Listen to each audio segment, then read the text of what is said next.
It can play nearly 13,000 different games. The systems range from arcade games all the way to even the Mega Duck. It has disgusting, misaligned joysticks. It's held together by wood and is probably a fire hazard. It has its own personalized front end, even though it's kind of based on a pre-existing emulation station theme. But I put stuff in it. It has over 400 arcade games, most of which I only put on here for novelty's sake and I'll probably never play. It's Red Fire Supercade System-X.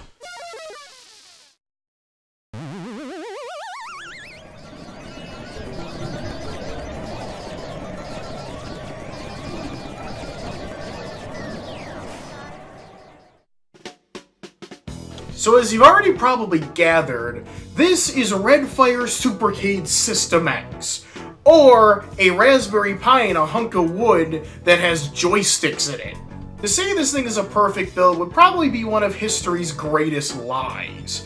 The buttons are shifted to the right for some reason, there's lots of little vertical misorientations, and the whole thing just kind of feels slapped together. But it works, and that's what matters, right?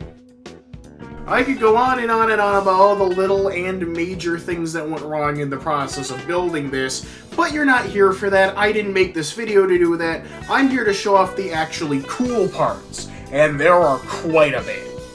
You've probably seen that one hard drive article. You know, that one. Well, I'm all for sticking it to elitists, and that SNES controller line's especially painfully relatable. I do think, as much as I see this article getting thrown around, that a lot of people have been turned off by the Pi solely because of it. Sure, it's obviously not a plug-and-play solution, and there are little extra things you have to do and buy to get it working, but I think for a $30 little computer, it's pretty capable, and anyone who wants some cheap retro gaming should be perfectly content with it. If you want to know how to set it up, well... buy a micro SD card, buy a USB controller, buy a USB keyboard if you want to play stuff like the C64 or DOS, you want to do some wackier console stuff, flash the RetroPie image on a micro SD using Boolean etcher, plug it into the Pi, it will run an automatic setup sequence, let you configure controls, connect it to the internet, type //RetroPie in Explorer for using Windows, dump ROMs with their respective systems, or dump a BIOS file if need be, and well, you're done, you get to play games now, enjoy. Yeah, it's a pretty wordy explanation, but if you look up a tutorial or something, it's pretty straightforward. Very little of it really requires any hardcore computer knowledge.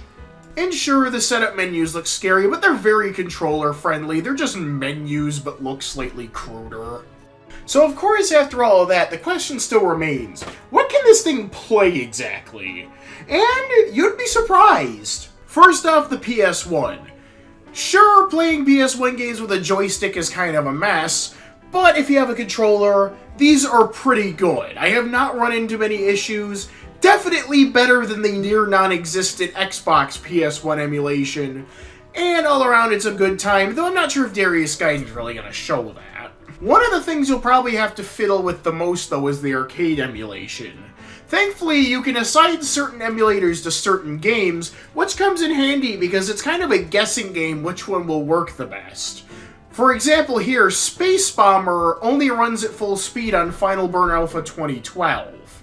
But for non-crazy people who play normal video games, I think you should be fine for the most part. Just don't expect 3D stuff or really late era 2D stuff to work well. And as for the NES, Super Nintendo, Genesis TurboGrafx, obviously it works fine. This thing's well above the specs to run that, emulation's gotten very good.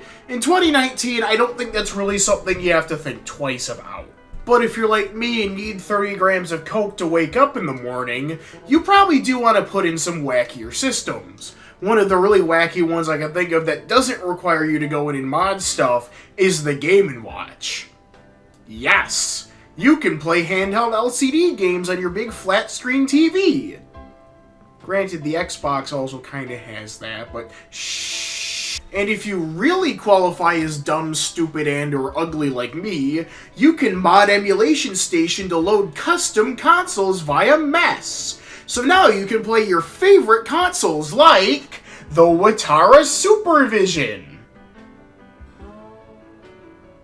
Yeah!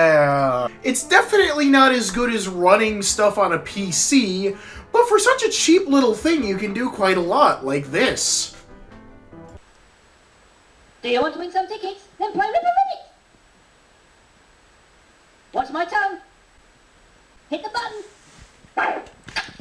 Yum, yum, yum.